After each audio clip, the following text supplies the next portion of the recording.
As the world begins to spin again and travel plans get back onto calendars, what felt normal before now feels different.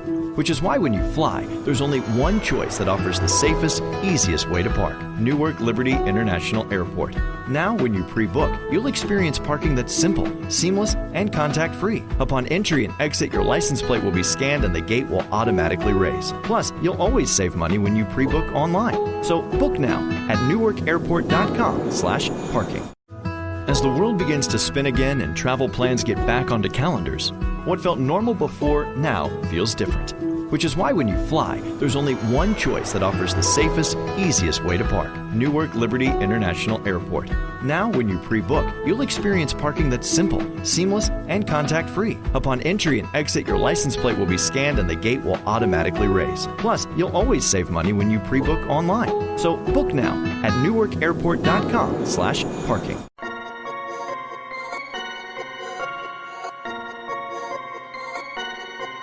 What's going on? What's going on? You are tuned into the Cigars with Mac podcast. And today I have a special guest, a good friend of mine. We hooked back up on Facebook, man, and he's a very intelligent man, and he has a lot of thought-provoking posts that he talks about. And I wanted to, go talk about this today. He kind of had my mind wondering, like, I never looked at it like that before, And his name is Ski. We call him Ski. And, he and I, man, still good friends. We was in the Army together. And I want to say we was in 166 together too, wasn't we, Ski? Yes. And we was also at 112 together. Yes, we were. That's why I first met you at, man. You had me rolling this time. You baked Kibble them cookies, dog. You had me rolling like a motherfucker, man. So yeah.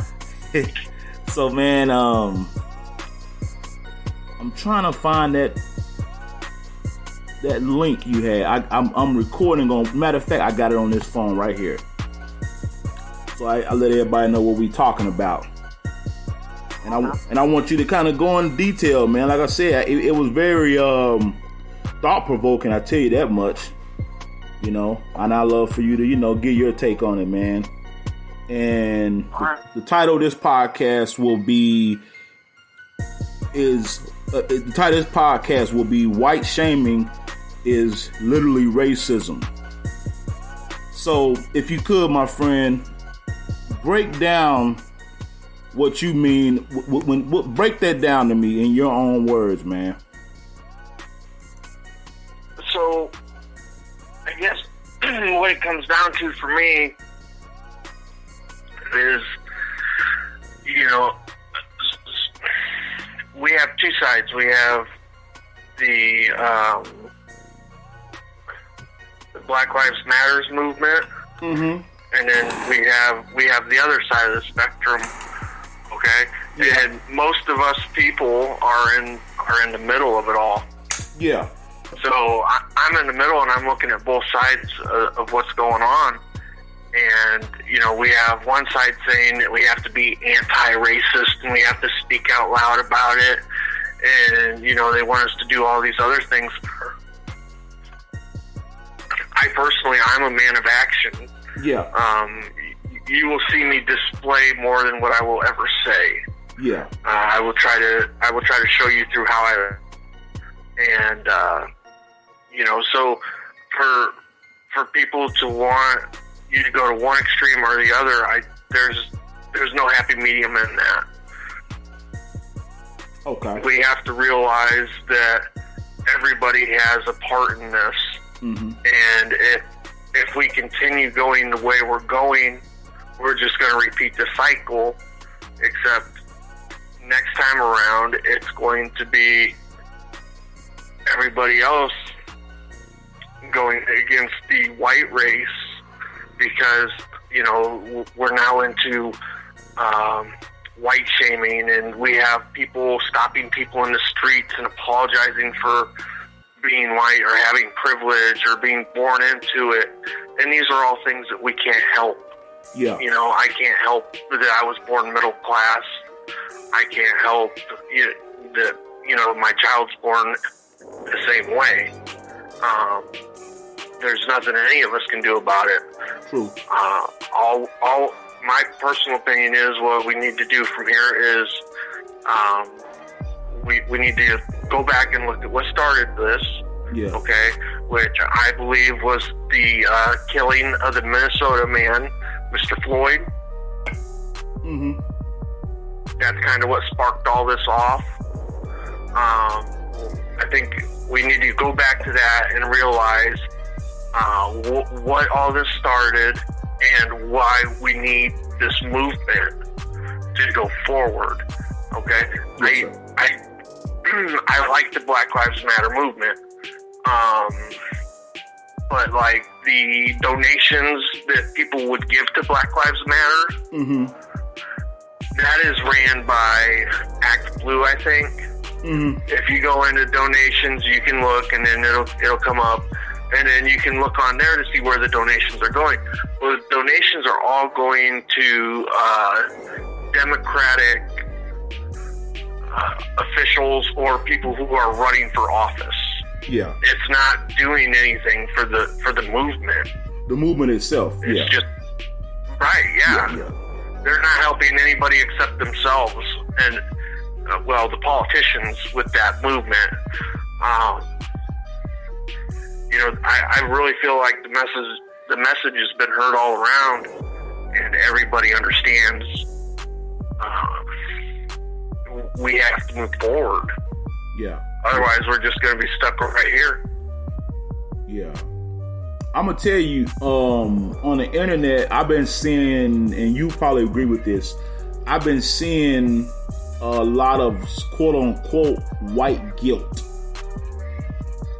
And when you say the white shaming, when you put that post in, I kind of agree with that. Like, okay, I don't need white people apologizing for slavery, and I think that's where you have some, I don't even want to say it's white liberals, white conservatives, but you have what I would call white apologists, and I think that's where, and I think that's where the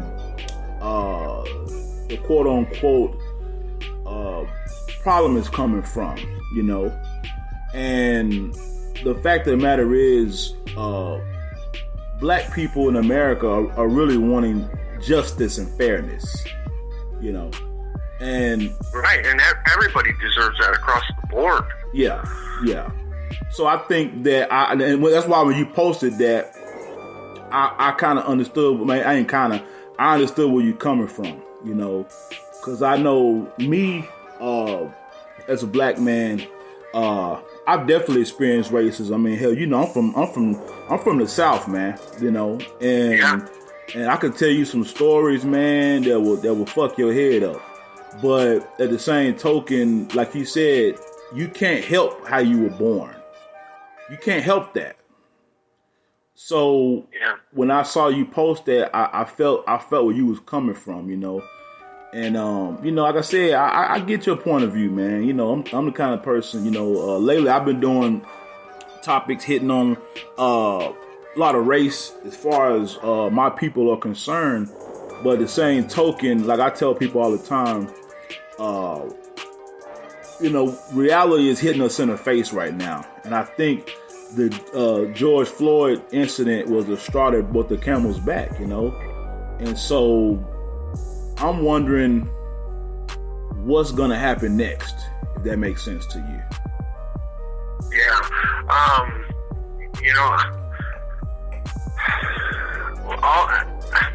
All of it needs to stop as a whole. Mm-hmm. If you're white shaming, that's still racism. Yeah. It is. And I've had numerous friends say, I've had other people tell me that they're black, so they can't be racist. Break that down for me. I noticed some people are saying a black person can't be racist. Break that down for me. I think people feel that way because of the oppression that they've gone through. Yeah. But if you're throwing out stereotypes and you're saying this or that in a derogatory manner towards a specific race or religion, that is racism. Yeah. Yeah.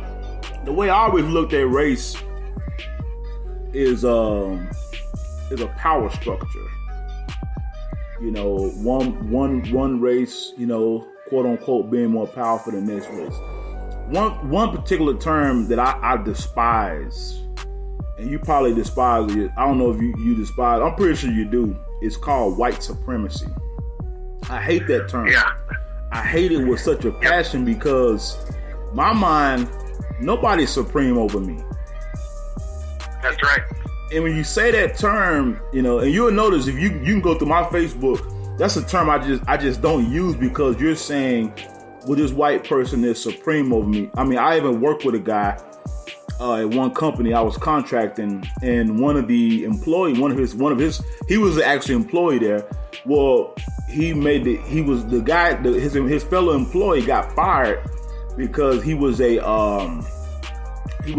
member of the I want to say the Klan or something like that. Guy was a well-educated white guy, PhD engineer, and he was like, yeah, he just got fired because he was a white supremacist. And I stopped him. I said, I don't like that term. I said, because nobody's supreme over me. And my whole thing was this. I said, look, I don't know how this guy got exposed, but my opinion is, number one, how did this information even leak out? Number one. Number two, I'm the kind of person, what people do in the privacy of their homes is their business. Just don't impede it on me, you know. And like with the Black Lives Matter, I had no idea that what you were saying that it was funding politicians. I think within the Black Lives Matter movement, I think it's getting skewed. It's getting skewed because the founders of Black Lives Matter were part of the LGBTQ community.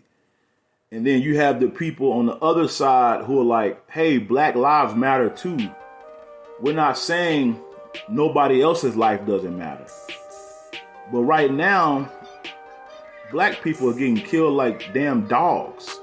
And our lives matter, you know. And I think that's where, at least with me, that's how I'm viewing it as, man, we're getting slaughtered like dogs, you know. I mean, and the average person would look at my life and say, hey, you're doing good for yourself. Like you said, middle class.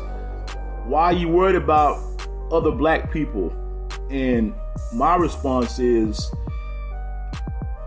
how could I not be concerned? You know what I'm saying? How could I not be, you know?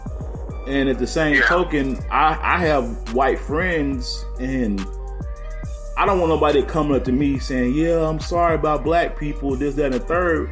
But I do want people to understand, you know, as you've shown, like you said, you've shown, you know, you understand what a movement is and what it's about.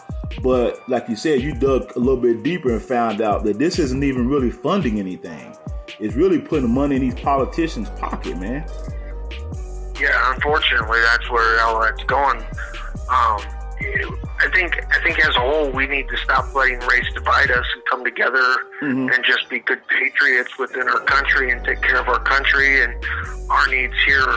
You know, and stop letting the race divide people. Stop with the African American and Irish American and Indian Native American. Stop with all that. Stop with it. You know, enough of that. That was one of my podcasts. Man. African American versus Black American, and the terminology with a lot of people I'm cool with. We kind of get offended by that because one, Africa is a continent. We're not from Africa, you know. And to break that down, you have to find out where our ancestors were brought from. So that's why that terminology is a little skewed, you know. And I think that go ahead. What I was getting at is it's taught to you at a young age. Yeah. When you're in school. Yeah. You're in school. You are learning to divide people by where they come from or by their skin color. Mm-hmm. Mm-hmm. So, I mean, people are learning this as first, second grade, sometimes even before that, if they're into like cowboy and Indians or any of that kind of stuff. Yeah. They're seeing this beforehand. And, so it's being ingrained. Yeah, and it just falls right in line with the being systematic. It's over and over and over. Yeah. And we, as a whole, we need to stop doing that. Yeah, because one of my fellow Facebook friends, he was speaking about kind of what you're talking about. He talked about this probably about a couple weeks ago. He made a video. He was like, hey, white people. He's a white guy. He was like, why are you, apologizing for something you had no control over? He spoke of where he saw white people kissing the feet of some black people, man. I mean, he really was outraged. And mind you, he didn't say anything racial. And the thing about it, I'm the kind of person, I feel like everybody has a right to their, we live in such a PC culture to where now people can't even say what the fuck they want to say anymore without, I'm going to offend this person or I'm going to come across as racist, And right. What's your thoughts on that? Like I said, me and you have a lot of discussions on the back end.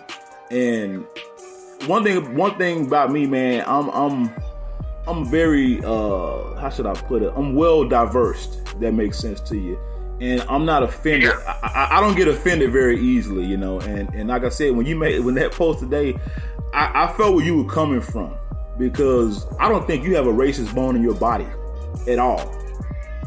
So that's why I kind of see where you're coming from. But if you were to express these things in the public, people will look at it like, what the fuck is he talking about? This, that, and the third, man.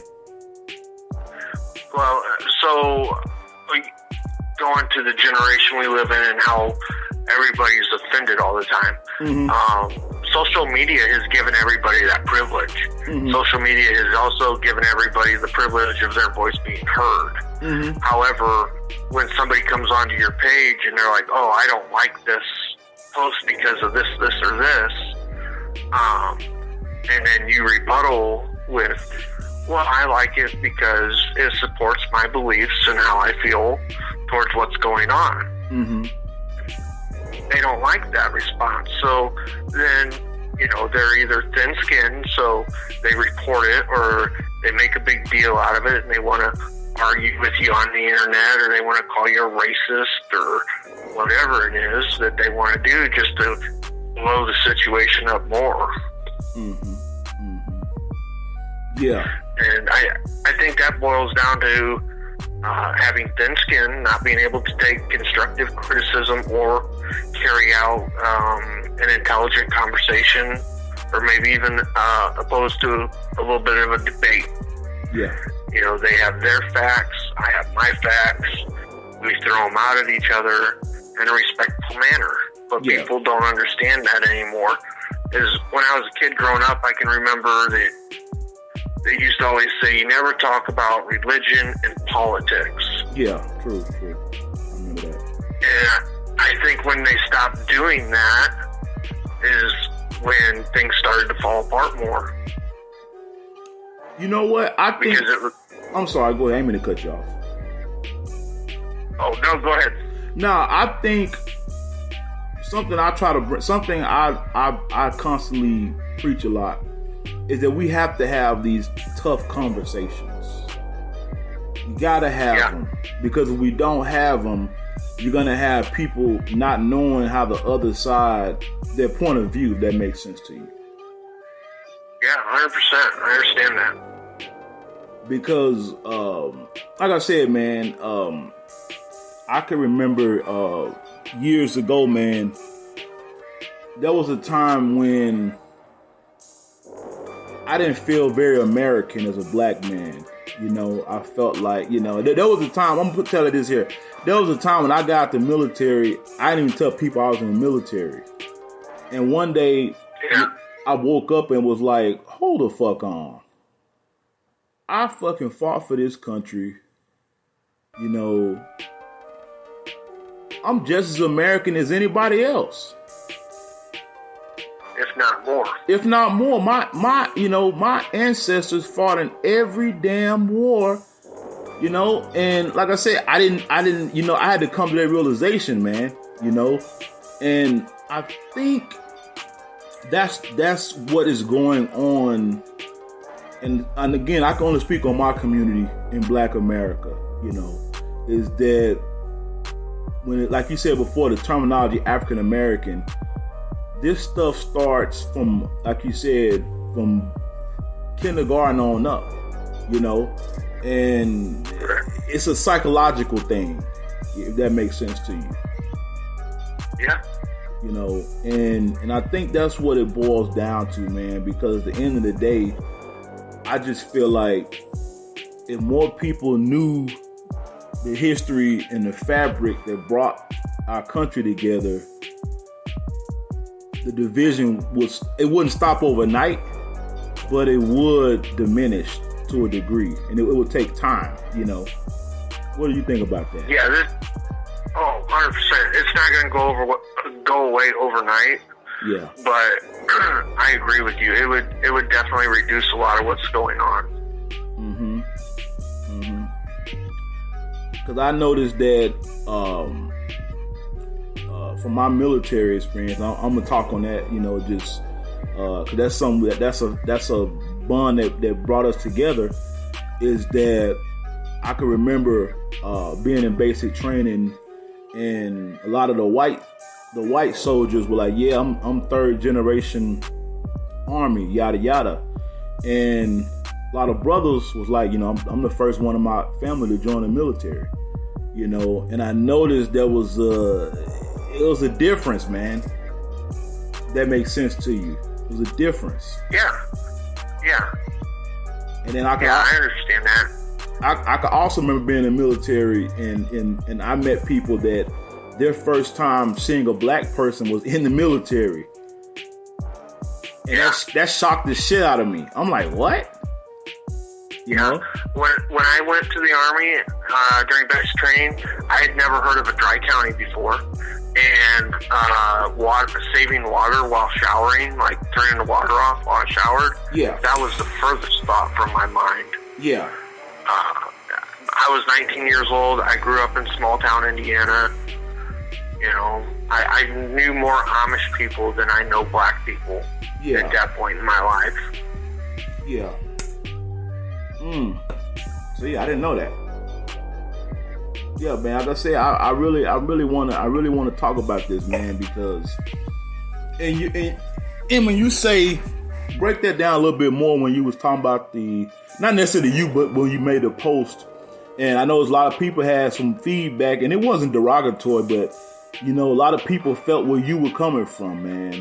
What do you think a lot of that derived from? Do you think a lot of white people are called racist wrongfully, in your opinion?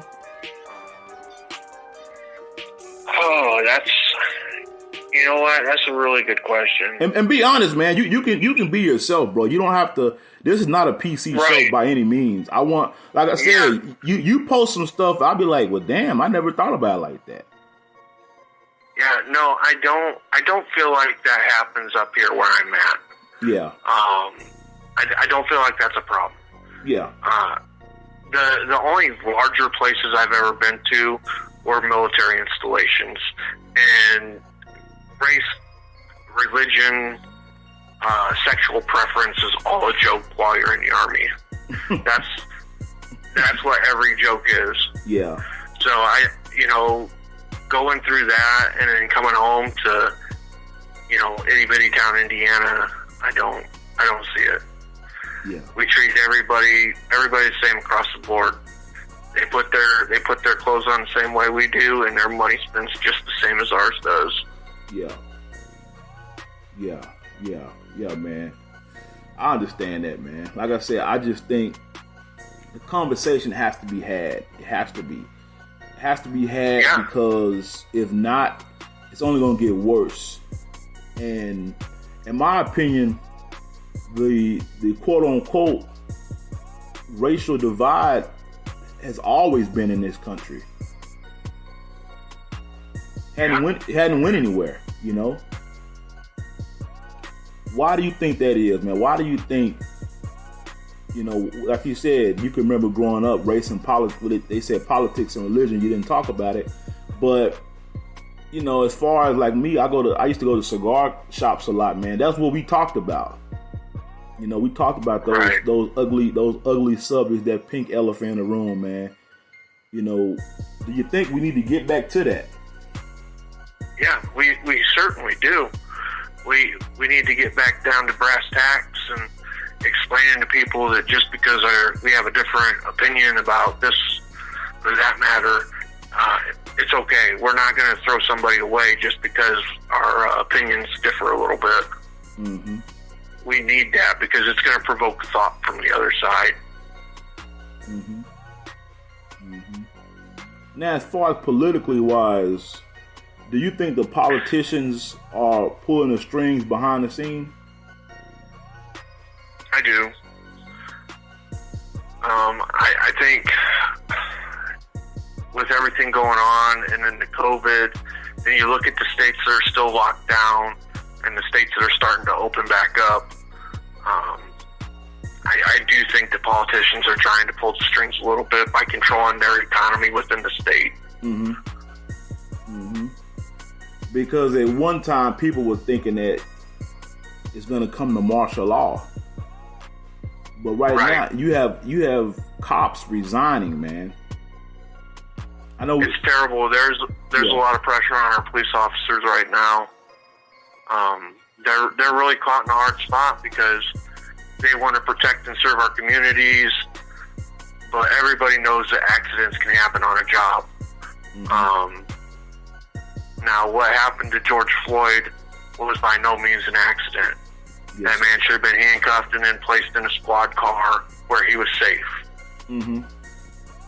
That's Let me ask something. my opinion. Do you know, I'm going to tell you, I'm still confused as to what happened for this incident to even happen. Do you know the backstory as far as how he even didn't get arrested? What exactly happened? Okay, my understanding of everything that happened was he was acting suspicious outside of a store and someone called it in. Mm-hmm. The officers came. They put him up against the wall, patted him down, and a white bag fell out. Excuse me, a Ziploc bag with a white substance fell from him. And yeah. So that's what triggered everything. And then, I guess they tried to handcuff him. He resisted. It went to the ground. When they got him handcuffed, they just fucking stayed there on top of him. Mm-hmm. Which, that's not okay. Yeah. I think I was listening to some stuff that Jocko Willink had said, and I agree with him. Our police officers need more training. At least 20% of the 40 hours they put in should be in training. Mm-hmm. Because if you think about it, man, if you think about it, as service members, when we're deployed, at least me on my second tour, I was out in the wire. I wasn't, my job was, I thought I had a pretty good job, man, but during that time in the Army, I was stop lost and soldiers were just getting out. So I had to basically be a grunt, and I learned a lot. And I'm telling you, we had to remain calm. And there'll be times where I would search casualties and all that. And not once was I nervous, if that makes sense to you. Yeah, I was at war, but I had to keep a calm head because, over there, if you kill somebody accidentally or as they say with these cops, your ass finna face a UCMJ, man. And right. They don't give it. And it ain't about the Army. As the world begins to spin again and travel plans get back onto calendars, What felt normal before now feels different. Which is why when you fly, there's only one choice that offers the safest, easiest way to park. Newark Liberty International Airport. Now, when you pre-book, you'll experience parking that's simple, seamless, and contact-free. Upon entry and exit, your license plate will be scanned and the gate will automatically raise. Plus, you'll always save money when you pre-book online. So book now at newarkairport.com/parking. For the most part, they don't give a shit what color you are. Correct. So, but then we come over here in the stateside, the police are like, well, they're nervous and all that. And I made a post and I basically said, if you're nervous, you don't need to be a cop, man, because this is not for the, you got to remain level-headed, man, because any move, it could trigger anything. And my thing is, why are they always showing the negative side? Right, yeah. I agree.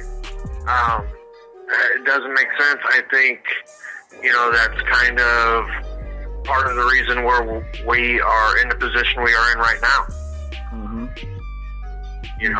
They're showing victim after victim after victim of police brutality. Mm-hmm. And, the citizens of the states have had enough of it. Yeah. Yeah. And with the defunding of the... Break that down for me. When you asked me about defunding the police, I'm going to be honest with you, man. I didn't know what you meant, because I'm like, well, how the fuck can you defund police? What does that mean? Well, I'm limited on my knowledge to it. My understanding is, in Minneapolis, they were wanting to defund the police department, and they were going to vote on it and this and that. My understanding to defunding the police department would be dismantling it also. So essentially the city would not have police officers. The council would have to come up with some other type of manner to police the citizens. Mm-hmm. Mm-hmm. Damn. Because I've listened to one radio show and the guy was speaking of defund the police, meaning, and I didn't know how true this was. He was saying how, for instance, in LA, you got cops. The average cop in LA, they say, is making about $200,000, and that's with overtime. And they were saying basically cutting stuff like them working all this overtime. And like I said, I'm like, man, it got to be more to defund the police, man. It can't just be these guys working overtime. It has to be more to it than just that. Because I'm a supporter that, I think our military should get paid more. I think our police officers should get paid more. I think our firefighters should get. I have no problem with that. I got no problem with that. Yeah. Take care of our public servants and our first responders. Yeah. And I'm gonna tell you something else. I think police academy training should be a tad bit longer. At least I know Dallas Police and Fort Worth Police their training is about 6 months long. I think they should go through a year of training. That's just me. Right. Yeah. Yeah. You gotta think about us as soldiers. We went through 9 weeks of training, and then whatever our training was for our specific job, right? Yeah. And then once we got to our unit, we got some on-the-job training. True. I would be okay with the 6-month academy, but I would also like to see more on-the-job training, and I would also like to see these people that are becoming police officers earn the rank of blue belt or better in in a form of martial arts like Brazilian Jiu-Jitsu or even a wrestling of some sort. Mm-hmm. Something where they are not limited to chokes and they are not limited to putting their knee and their weight on somebody's back. The local Brazilian Jiu-Jitsu here by me, the Dynamic Jiu-Jitsu Academy, they are offering free tuition for police officers until the rank of blue belt. Wow. Yeah, and that can take 2 to 5 years, I think, to achieve that in Brazilian Jiu-Jitsu. So there's a level of discipline that will be involved. Yeah. Okay. It's what all your MMA guys are rolling with right now, or judo, or wrestling. That's their ground game. So they're wrapped up around each other like snakes and spiders. Crawling in and out of this crevice and that crevice. It makes more sense than sending an officer out there to box with somebody and just use brute force. Yeah. Why not put some finesse behind it and cut down on some medical bills? True, and insurance claims too, and lawsuits. Yes. Because that's you're gonna have way less excessive force like that. And the thing about it, man, it seems to me that these officers are on the defense when they're in these positions. They position themselves to be on the defense. Well, I think that a police officer goes on the defense as soon as they arrive on the scene. Yeah. That's when they go into defense, because they do not know what they're walking into, and they do not know the people they're dealing with in some situations. Because I read a book, and the book was actually written by a police officer, and it was basically it was called verbal judo, and he said the majority. He, in fact, I think he was Chicago PD, or he was New York, Chicago. I can't remember right offhand, but anyway, that was a required reading for every police officer, and it was a required course they had to take before they could even hit the streets, because what they had learned were the majority of incidents were not resolved by brute force. They were resolved by communication, and that study was even proven by an FBI agent.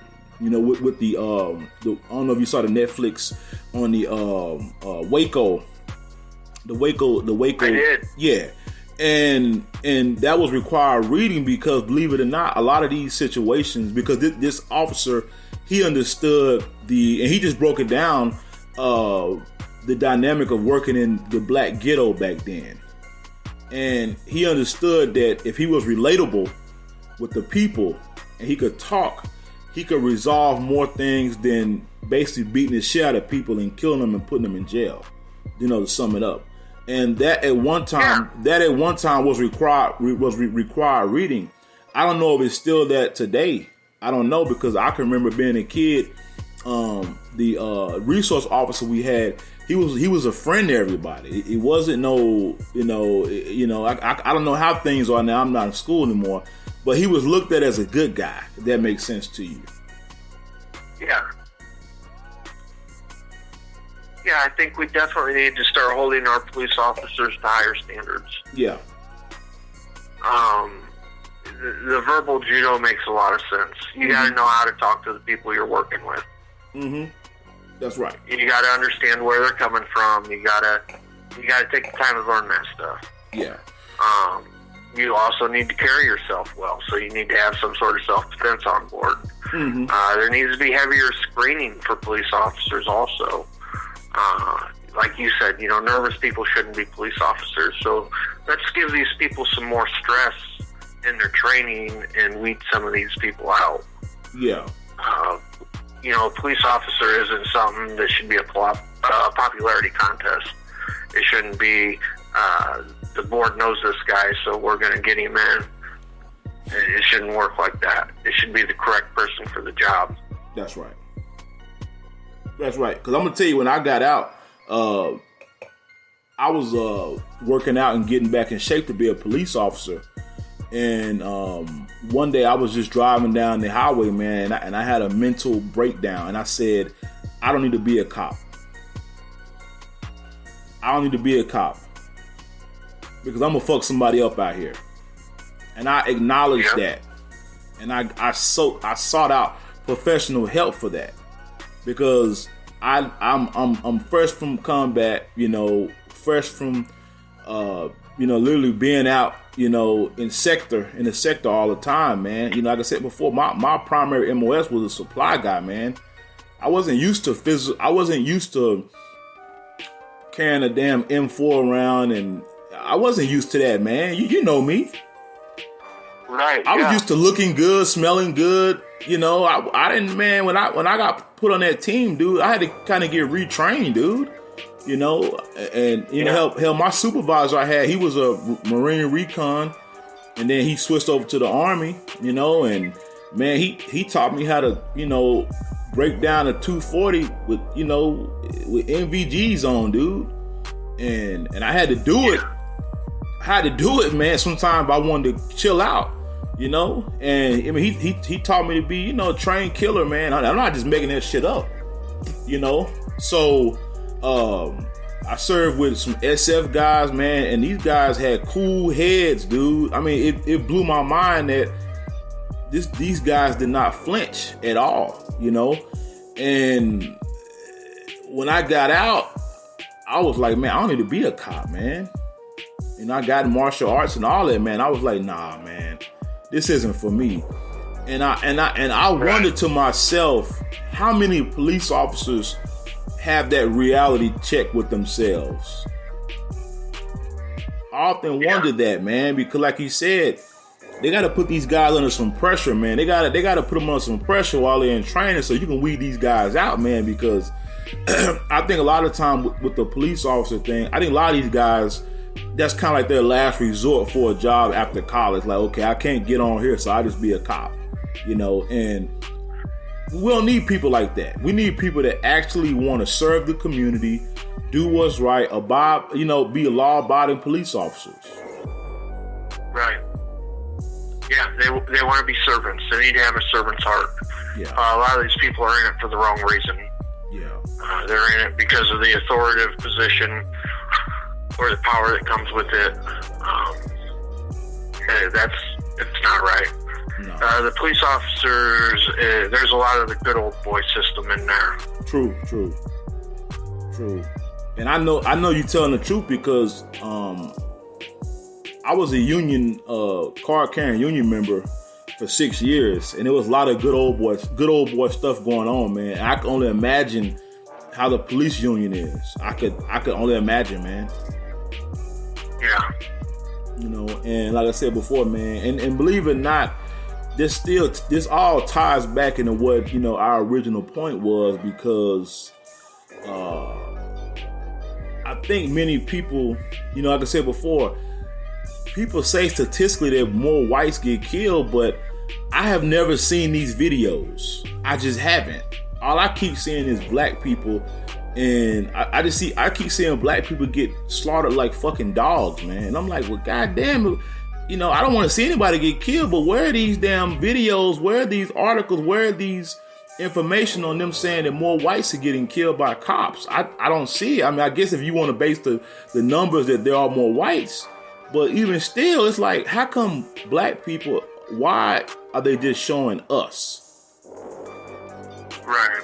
You know? I think, so I listened to a Candace Owens video, and she went into about how,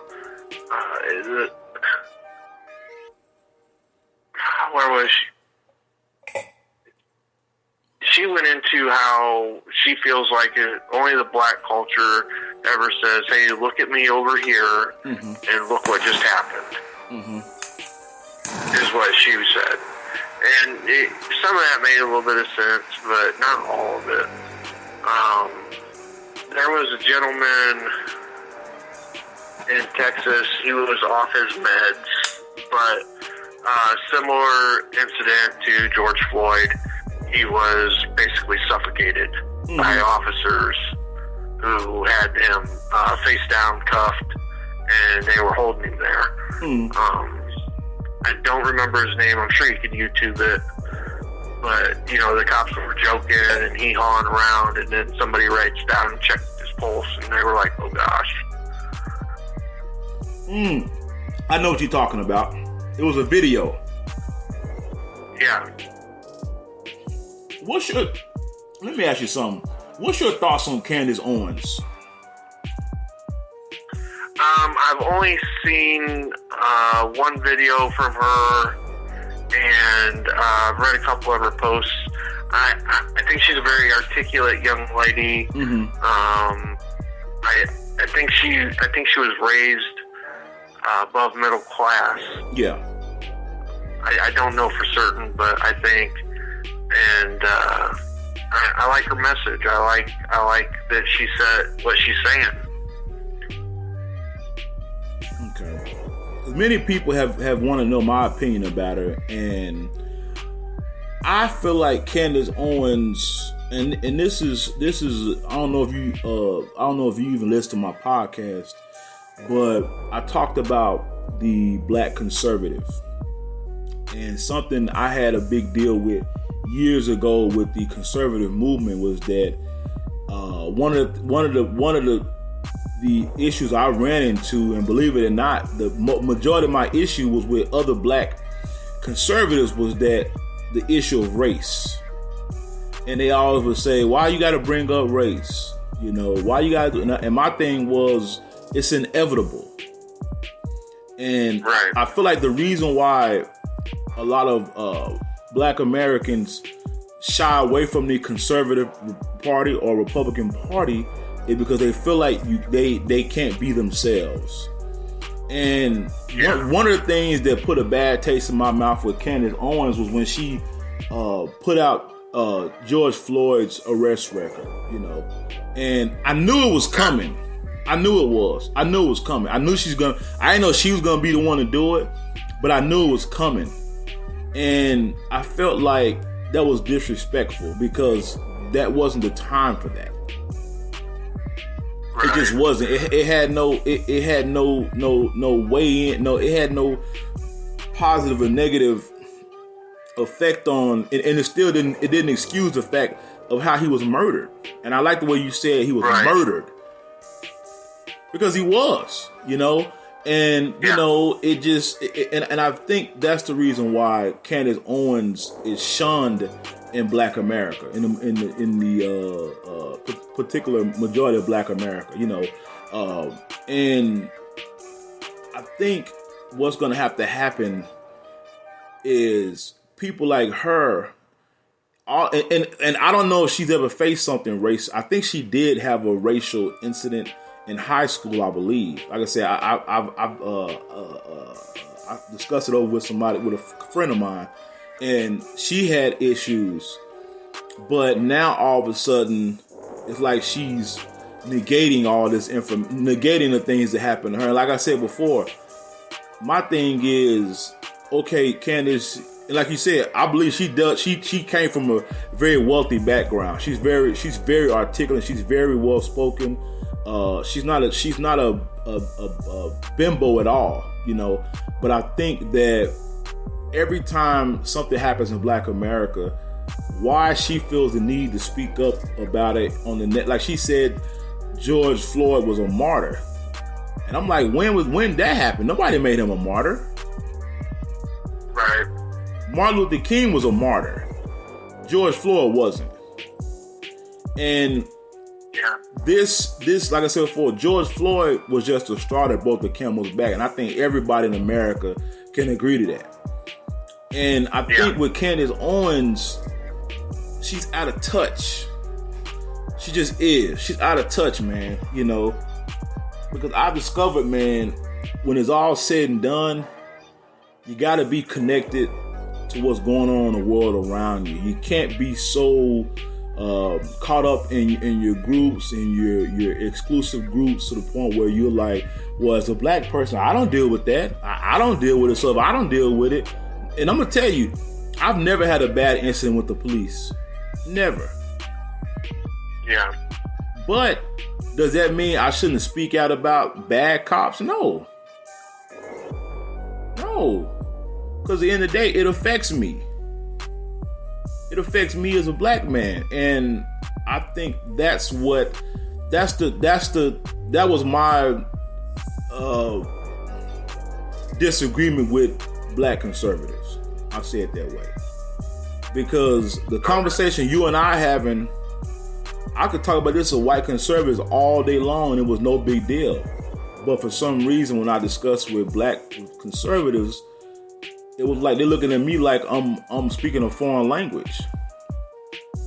Yeah. Hey, so let's go back to Candace Owens real quick. Go ahead.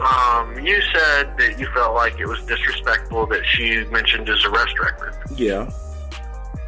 I get that, and I understand that, and I respect it. How do you feel about the Democratic Party, like Nancy Pelosi and those people, giving his family a folded flag, an honor that's reserved for, you know, our military and people who have fallen in combat? I think that was a white apologetic move. I think it was very political. If he was not a service member, I ain't know that. I'm gonna tell you, Ski. You just put me on something new. I had no idea they did that. Yeah. I think it was somewhat disrespectful if they did that, man. Like I said, he was not a military member, and I think that was a political move on their end to get votes. Would you agree? Yeah. Oh yeah. And I was offended also by the fact that Nancy Pelosi and them had on African garb. They had on, you know, that was offensive. You see what I'm saying?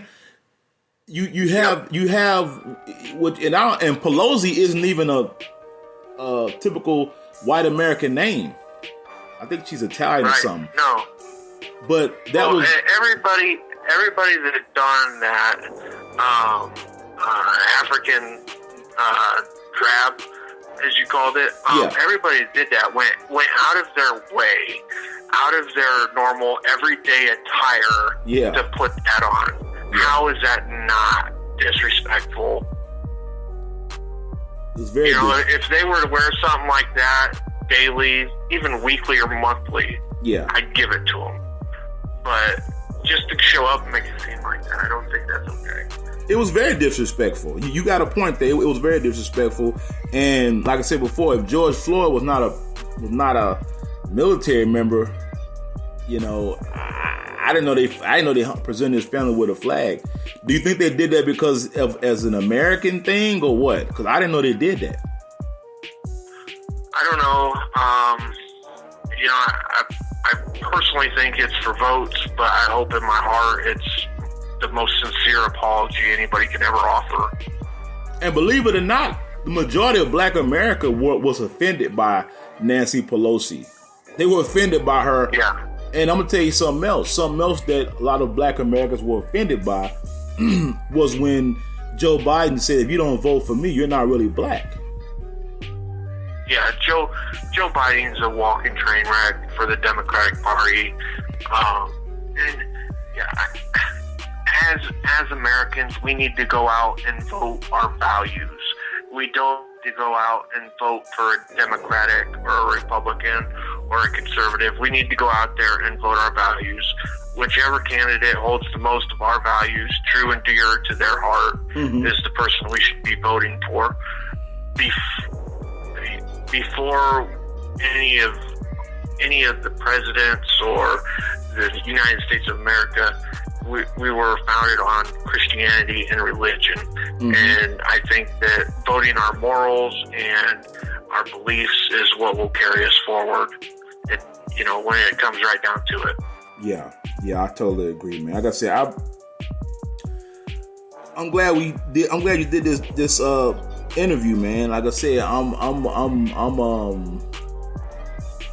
very enlightened because a lot of things you're saying now, I had no idea you felt that way, you know. And I think if more people would just engage each other like that, you could hear people's different point of views. Like I said before, man,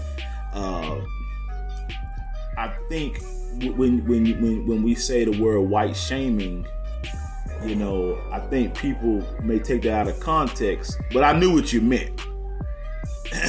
I knew what you meant. I don't even believe, like I said before, when it comes to racism is a power thing. Like you said, it's one race feeling superior over another race. That's just what it boils down to, you know. And the thing about it, something that offends a lot of Black people is quote unquote white guilt. We're not asking for apologies from white people. All we're asking for is don't tell me what I'm seeing is not what I'm seeing. if that makes sense to you. Right. Don't. Yeah. If you see something, you need to say something. Yeah. If you see a police officer treating somebody unfairly, it's your civic responsibility and your duty as a fellow American to go up and say, "Hey, sir, I don't believe what you're doing right now." Mm-hmm. You still there? Yeah. Okay, I thought you. I'm like, I'll be cut off. Yeah, I think that's what it boils down to, man. I think that's the problem. You know, like that's the problem, man. Because at the end of the day, all racism is hate. That's all it boils down to, you know. And for people to believe that this issue is going to be resolved without a real conversation, that's just foolishness, you know. And like I said, when it's time for that conversation, how do you decide who gets to sit down and have it for everybody? That's a good point.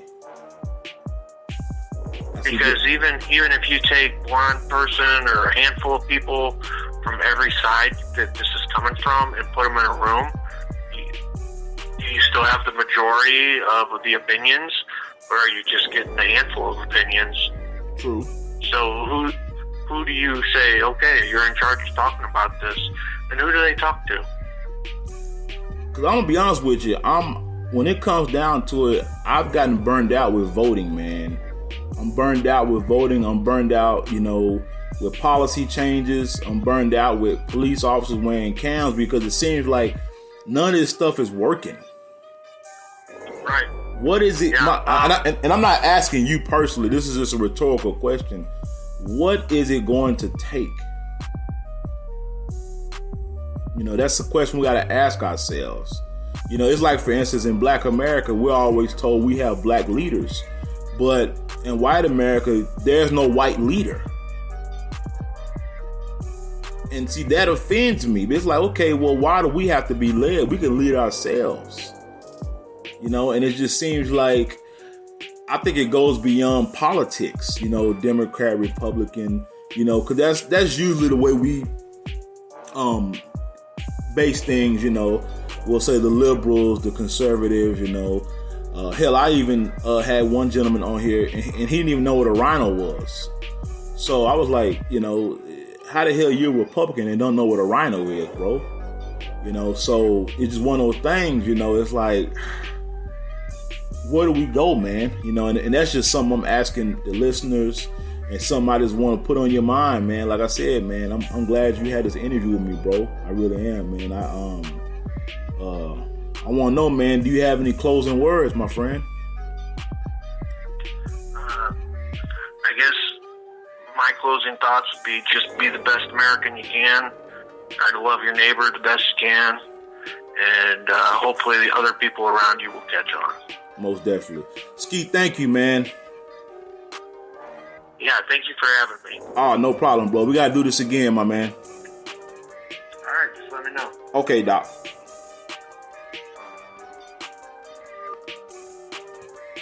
There you have it, folks. Our show today was about white shaming. It's literally racism, and I think, I hope, you know, everyone got something out of this. I know I did. I got a different perspective. But anyway, that's the end of the podcast. Everybody have a good night.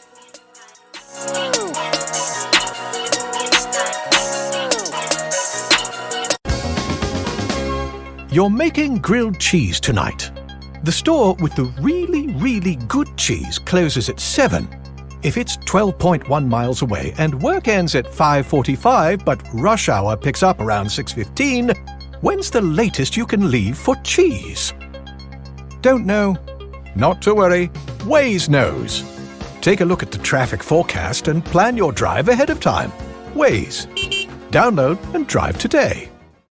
Looking for your next great hire? CareerBuilder is the fastest growing job site in the U.S. with over 140 million candidate profiles and growing. Plus, candidates on CareerBuilder have skills for the most in-demand occupations.